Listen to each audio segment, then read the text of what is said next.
Hello, this is Coach Aaron Saft and the MR Runningpains podcast. This episode, I'm going to do a race recap of the Bootlegger 50 miler that I just ran on Saturday, April 1st. I'm going to give you a little background here to start. It's a lot has happened since I last recorded the last podcast. It's been a tough week. We lost two kids in the local area, both of whom I know. They passed away last week, and so it was a very tough week. It was emotionally challenging. I wanted to be there for the kids, while at the same time be able to grieve for them myself. I want to thank my family for their love and support, being able to express what I was feeling and going through helped the process a lot. Being around the kids on the team, and seeing their grief, but being able to be there for them, that helped a lot. But it was a very emotionally draining week. I felt it by the time Friday rolled around, and we were going to travel down to just outside of Atlanta, Georgia.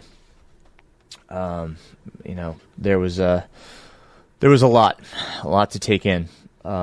So I didn't know how the race was going to go. Having that kind of week, as much as my emotions ran high, you never know what you're going to be able to do, right? So I kind of just, knew that I had to get through it.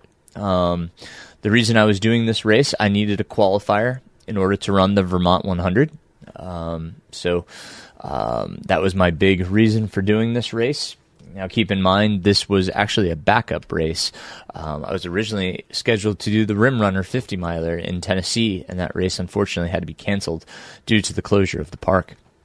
So this was a backup. I was very, very grateful to get into the race, and I really appreciate Revolution Running for letting me in and to be a part of it. Also grateful that my really good friend Nathan Frantz, who has been on this podcast and is an extraordinary runner in his own right, he was able to get in as well to be able to run the 50 miler. So we were gonna, the plan was to run it together. With that said, I looked forward to being out there, to being with my friend, to being out on the course and kind of enjoying it. This was kind of part of a build-up. Now, my longest run prior to the 50 miler was, I believe, about 24 miles. 22 to 24 miles, I think, was my longest run during this training block leading into it. I felt like I was in good shape to do this. I didn't have any doubts in my endurance, or my fitness to do this. So my expectation was really just to get across the finish line. At first, when I spoke with the one of the race directors, they said that this course was extremely runnable, and that they wore road shoes when they went to run here. So, thinking about the course, I was thinking it was maybe some dirt roads or something like that. But the reality was, we had a 4.8 mile loop, single track, and then a 5.2 mile loop of single track. It was just as you would expect, single track, rolling hills, windy, rocky in spots. So it wasn't quite what I was anticipating. I was anticipating something that would have been, quite runnable, that I could really move well on. But the reality was it that wasn't the case. It was still runnable, no doubt. It was only, I think, 665 feet for every 10-mile lap. They counted it as the 4.8 mile lap as one lap, and then the 5.8 mile lap as another. So that's how they counted your laps. I was just thinking of it as 5 10-mile laps, but anyhow, that's how they broke it down. We had chip timing, so every time we came through the RFID readers, we'd pop up on the screen, and they would capture us in our lap, and they kept up with our distance that way. So, the course was nice. They were calling for some storms. Originally we anticipated, some thunderstorms early morning, but, that didn't happen until later in the race. High of the day was supposed to be 79, which it did reach. So, we had some weather to contend with. So, for the race, I decided to wear my, Ultra Mont Blancs. I wore the lace-up version. And I talked about in the last podcast about trying to get some flat laces in there, but I didn't get to the store to get a pair, and I was going through all my shoes, and for some reason I just couldn't get a pair on there, so I just kept the circular lace in there, which I think came back and bit me in the end. So I'll talk about that a bit later when I talk about the race. But I went with the Ultra Mont Blanc. I used the Exoskin Exotoe crew socks. They have done me well, served me well, time and time again. I did wear Exoskin, their run short. I think it's the 3.0 now. It's a compression short. It's great, for not chafing. So wore that, and then I wore a pair of my Rabbit FKT 7 inches on top for the pockets. And then I used the Rabbit. There's the perforated shirt. It's got diamond cuts in it because it was going to get hot. I actually wore the singlet, which I think I learned some things about due to chafing on my upper body. And I wore my Ultra Spire Revolution pack. The Revolution is the previous or the predecessor to what is now the Basham. So wore that pack and nutrition plan. I was going to carry 2 gels with me, one Spring Awesome Sauce, 180 calories, and one Goo Roctane, which is 100 calories. So carry one of those and alternate every 35 minutes. I started with the Spring, and then after 35 minutes went to the Goo, and then alternated back to the Spring. So that was my nutrition plan. Hydration, I was carrying the Ultra Spire flasks, and each time I came by the start finish, I would grab a new bottle. So I tried to polish off a bottle, on each 4.8 mile and 5.2 mile lap. I would, have a bottle. And in my bottle, I have what was formerly called Long Haul. On my bag, it still says Long Haul, but I was using their product. Did about a scoop and a half per bottle because it's, roughly 500 milliliters flask. So not quite 20 ounces. But that was the plan. My wife would switch out my bottle each time and hand me 2 new gels. And so that was my nutrition and hydration plan. On race day, Saturday morning, race began at 5 a.m., which made for an early wake-up call. We had a 3 a.m. wake-up call. I was pretty full from the day before. I had a huge lunch and a pretty significant dinner, and I was still full from that. I didn't want to press my stomach, so decided just to use my first gel at 35 minutes as the beginning of my nutrition. So I didn't eat anything prior to the start. So we the course was nice, as I said, because you pass the start finish at the end of every lap, and we were able to set up a canopy tent, a 10x10. So if we did get weather, my wife would stay dry. So that was nice too. We could set that up actually right by the start finish, so very close to the race course itself, which was nice. So we got there. I went and grabbed my packet and helped set up the tent, and get that all set for my wife. And then, took care of getting my bib number on, making sure that my first bottle was ready, grabbing my gels, making sure my shoes were tied, and everything was ready to go. I use Boudreaux's butt paste as my lube of choice. It's a zinc oxide based, and you don't have to replace it very often, if at all, for a race of this length or duration, which I'll talk about my finish time in a bit. But I just applied it once very liberally, and I did not have any problems during the course of the day with chafing where I placed the Boudreaux. Where I didn't place the Boudreaux, again, I'll talk about that and the problems that I had. But that was how I set up for the race. Nathan and I were ready at 5 a.m. to let it rip, and we did. We took off. We led through the first lap, the 4.8 mile lap, and then going into our I think it was going into the second part of the lap. My wife didn't expect us in. Excuse me, I forgot. Since it was dark, I used my Ultra Aspire. I think I have the 600 lumen belt. That was my light source, so that I'd have it down low. Worrying about my ankle still. For those of you who don't know, I've had a problem with rolling my ankle, especially on single track. It's been repetitive, and I'll talk about that again later on, unfortunately, and how I'm going to address it as well. But so that lower light source gave me good illumination, so that I could see and have a lot of depth perception. So that's what I started with. Needed that all the way through the first 10-mile loop, and then the next 4.8 mile loop. So I needed it for about 15 miles. I needed the light source, and it held up on one battery, which was tremendous. But as I said, we came back around. Wife wasn't quite ready for us, so it took us a second. We had two runners kind of take off, in front of us. As we we're getting our stuff together.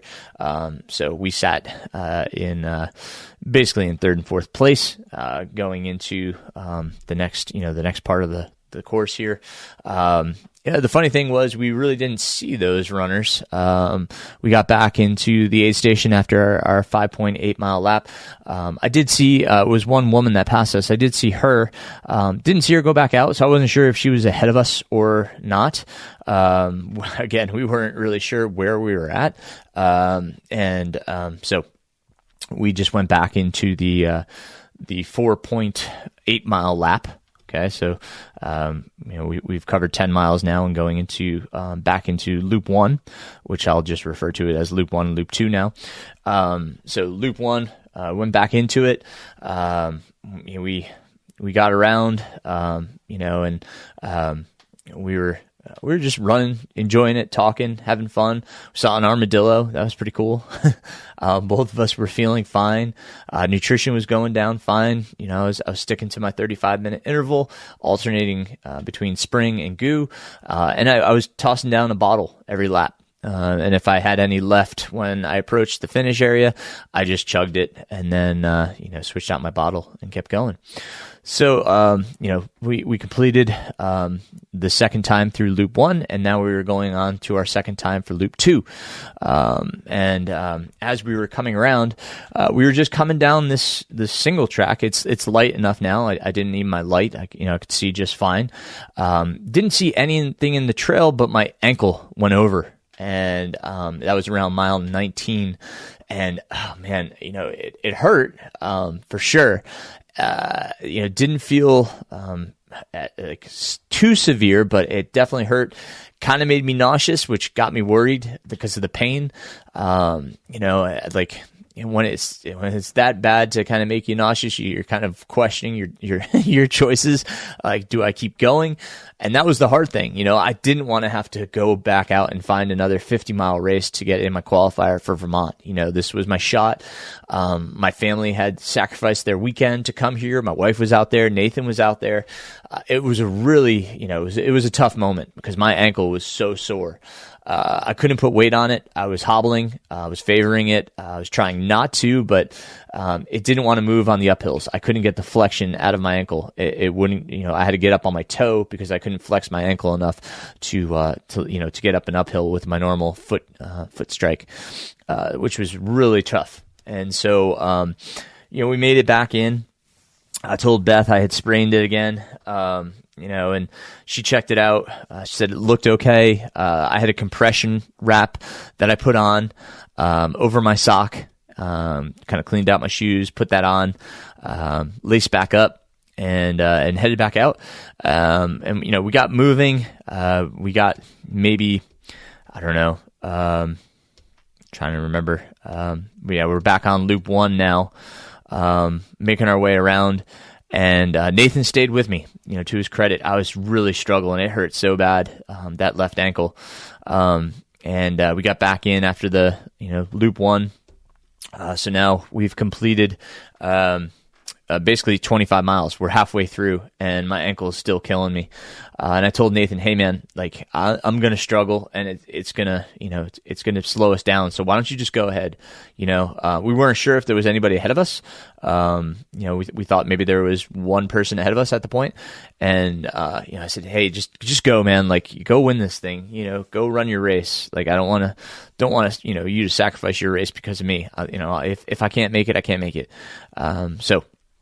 And Nathan headed out. And Beth kind of got me together, made sure I was okay, gave me that stern look in the eyes, just double checking to make sure I recognized what I was about to do and go back out there on this ankle. And I accepted the challenge. I said, okay, this is what I got to do. Like, the Grand Slam's not going to be easy. There's going to be painful moments. Is this going to put me behind? Is this going to, jeopardize me, potentially being able to do the Grand Slam? This was a big decision, like, for me to say, yeah, I'm going to go back out there and give this a whirl. So going back out there, hobbling along, it was frustrating for sure, because every step, every other step was just a shock of pain that just radiated through my ankle as soon as I landed. So moving around, I was trying to be as careful as I could, running through the rocks and everything, and I was running, got about maybe, I don't know, about 3 miles into the loop 2 when my foot caught or my toe guard on my shoe caught a root or a rock or something, and it pulled my foot straight back. Like, I was still going forward, but it pulled my whole foot straight back and popped my ankle, and instantaneously gave me relief. It was the most incredible thing. I all of a sudden my ankle didn't hurt, and I could run again, and I felt great. It was like just a total 180. I couldn't believe it.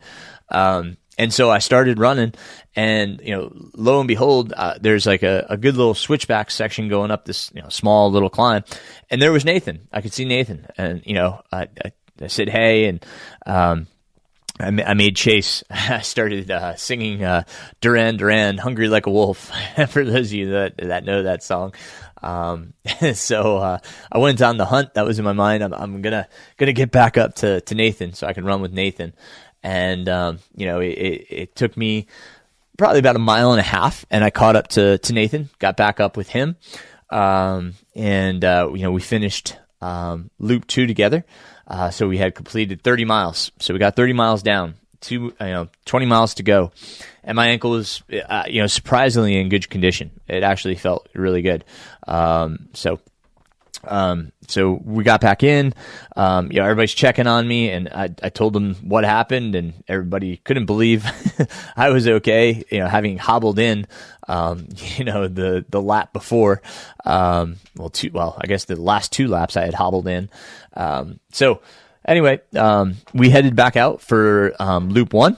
And trying to make our way around loop 1. Like I said, I was feeling great, and we were rolling again. If you look on Strava, you can kind of see from like 30 to 35, and my watch was a little bit off, so it's somewhere in that vicinity. You can see the pace increase. And Nathan was like, hey, I can tell you're feeling good, but so I said, we'll slow it down on loop 2. I promise we'll tone it down. I just kind of want to get some time back, and so yeah, we came back around, and we passed the gentleman who we thought was potentially in front of us, who Nathan thought was the guy that could have been in front of us. And so, we thought we were in the lead. So went back into loop 2. We've now completed 35 miles going back into loop 2. We came back around, thankfully just a nice, easy, uneventful lap.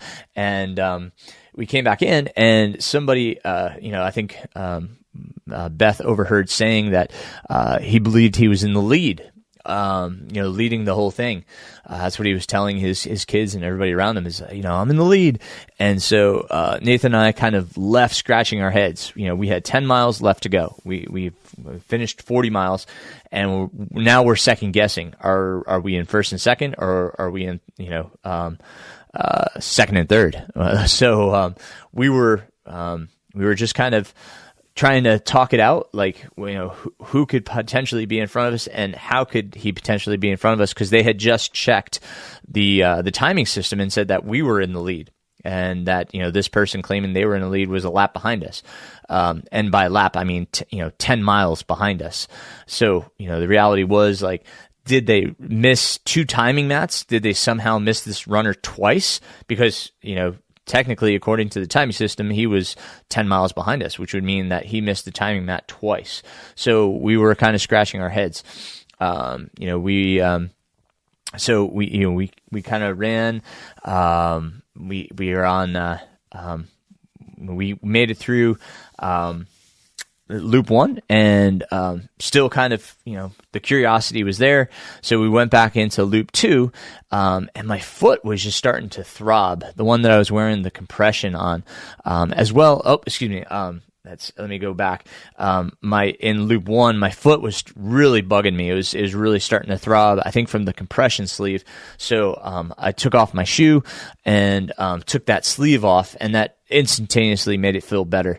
My right foot, my big toe was going numb, along with like the bottom of my foot, like kind of the ball of the foot was going numb, which usually means the shoe's too tight. So this is the longest I had ever been in the Mont Blanc. And again, I have to cinch those down in order to get the fit. So when I got back in, I told Beth, let's switch out. Let me get into, I had the outroad, the ultra outroad. I said, let me switch into that and see if my feet feel better. And instantaneously I had relief, started getting sensation back in my foot. So, good switch there. Lesson learned for the Mont Blanc. I'll talk about that, here again, because I want to talk about some things I learned and changes I want to make. But that was a good change out. We went back into the final loop 2. We completed 45 miles, heading into our last loop. Basically 5 miles to go. And again, still not knowing, are we truly in the lead or not? So, making our way through, got to about again, 3 miles in through the loop 2, basically 2 miles to go. And we came upon a gentleman and he's like, you guys are killing it. You're leading the 50, right? And we said, well, somebody was saying there's a guy ahead of us. And he was like, nope, there's nobody ahead of you guys. You guys are definitely in the lead.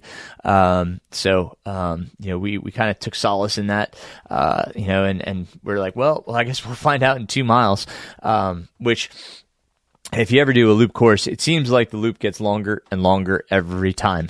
So the last 2 miles just seem to take forever. I mean, we tried making landmarks of things we could remember, to say, okay, we're at this point, we got this much left.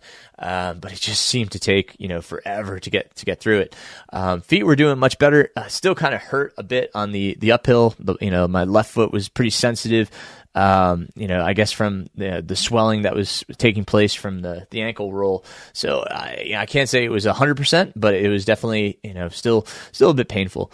But we made our way. We came up and, we're running into the finish, and, Nathan had discussed with me. He's like, what are we going to do? Like when we finish? And I said, we'll just run in together. We've been running this whole thing together. Why would we do anything different? So, we ran in, and, the RFID reader, it picked up my chip first. So it gave me the win.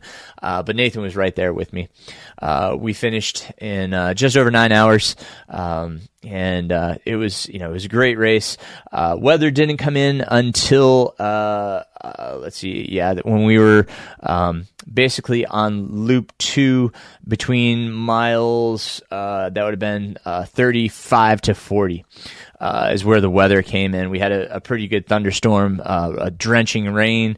We could hear the lightning was close at some points, but never a danger to us.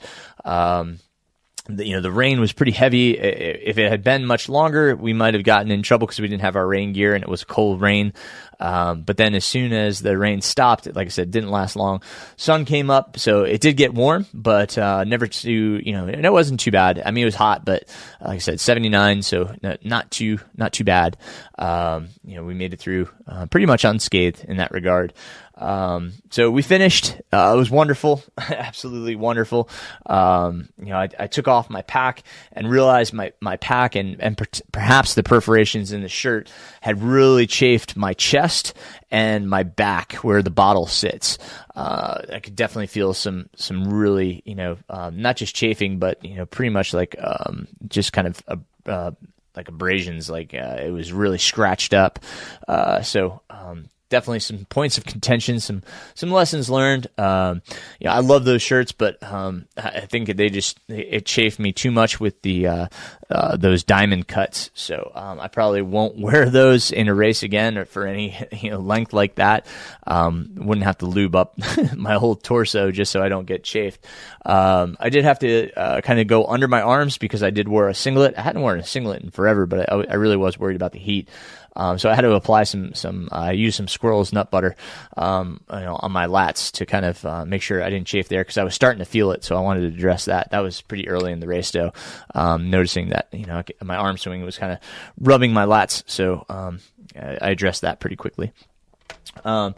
And then, as I said, gear choices, I was pretty pleased, aside from learning that the footwear, and again, that could have just been because my ankle was swelling.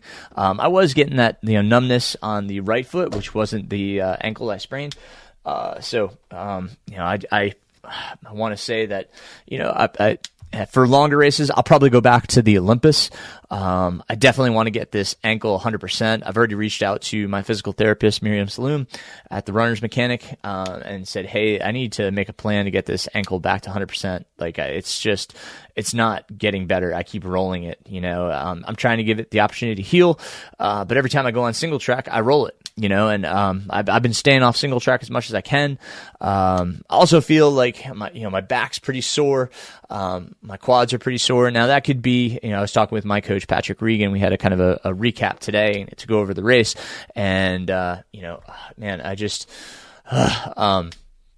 it could have been that I was favoring it, and that's why I've got these different sorenesses and tightnesses. I worked on some mobility, recovery. Right after the race, I had a protein drink ready to go. Ate some food. And then I took a nap. Nathan had brought with him some of the compression boots, so we both took a turn using those. And then the day after, Sunday, went for a 45-minute walk around the hotel. Today, Monday, as I record this, it's April 3rd, and I did an hour walk this morning. Legs are getting much better. I can get up and down much easier, so it's processing pretty quickly.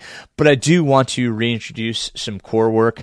Not only something for my ankle to re-strengthen my ankles, make sure that they're healthy and not going to give me a problem moving forward, but need to get back to core work for sure. I've been recognizing that. It's really been a matter of just finding the time to do it and get it done, so there's always time in the day. I think about how I use my day, and I recognize that there are times where, I probably could have squeezed that in. So need to be recommit to getting my core strength back in. I think that's going to be vital, especially, for moving forward with the longer races. My next race that I have signed up for is Western States. Well, technically, it's Old Dominion. As long as the other races look like they're a go, I will forego my entry to Old Dominion, and my first race will be Western States.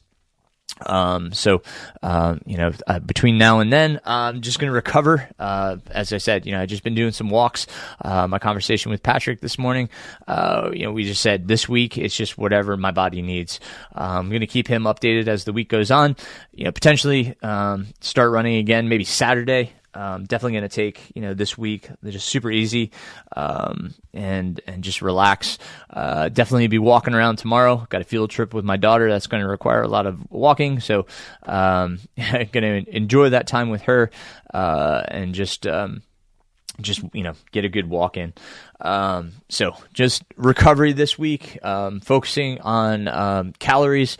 I certainly have tried to eat some really good meals and make sure that they're some good whole foods, nutritious, not a lot of processed junk.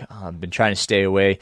Had a little bit of ice cream after the race, but gonna kind of get back to staying away from the sweets. Trying to of course we have Easter coming up, and my household likes to get Easter sweets, but I'm going to try to do my best to stay off of sweets and highly processed foods. Just kind of get back to it, and make sure that I'm kind of refueling the body and fueling it with what it needs to maintain my training.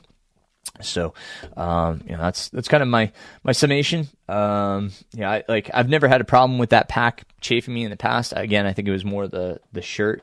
That and the footwear, those are my big gear takeaways that I just need to dial in a little bit better moving forward. I will have some longer efforts in my training cycle still coming up, but I really would say that I probably won't do another 50 miler leading into Western States. I will, I suspect we'll have a big training weekend. We talked about the training weekend for Western States, the one that they actually host out there on the course. I just don't think I have the finances to attend it. Which, it is what it is. So we'll probably do our own kind of training weekend and simulate it best we can, in this area. But yeah, so that's what everything's going on. That's just a recap of how the race went, how it went down. Ankle feels good, after the fact. It's bruised. So, obviously, stretched out some tendons. So something happened down there, but it feels fine. Like I can walk on it. Doesn't have much pain. There's not as much limitation in the mobility as there was, when I first did it. So, hopefully it's okay. As I said, I've got an appointment already with my physical therapist. I'm going to go over, range motion, all that kind of stuff, make sure that it's not inhibiting me or causing me to go down a path where I may get injured because I'm compensating for it. So, all good stuff. But want to thank you guys once again for listening, being a part of this, and just I hope you can take some stuff away from this, maybe in your own race planning or post race kind of assessment of how the race went, things you can improve upon. I'm pleased with the way my training's going. And I have Patrick Regan to thank for that. Really do appreciate his guidance. And again, thank you all for reaching out. Coaching. I do have a few more spots available. I am filling up again quickly. I do have a few folks that peeled off. So like I said, if you're interested in coaching, let's have a conversation. I certainly appreciate that. And other than that, let's see. Victor is trying to get that. My friend Victor is trying to get the conversation I had with Scott and Joe about pedorthics, orthotics, footwear, all that. He's trying to salvage that corrupted file. Waiting to hear back from him. I'll be doing some trail work here coming up. So if you need or want to get out there, get in touch, especially this Easter weekend. I'm certainly going to try and get out there for a few hours, to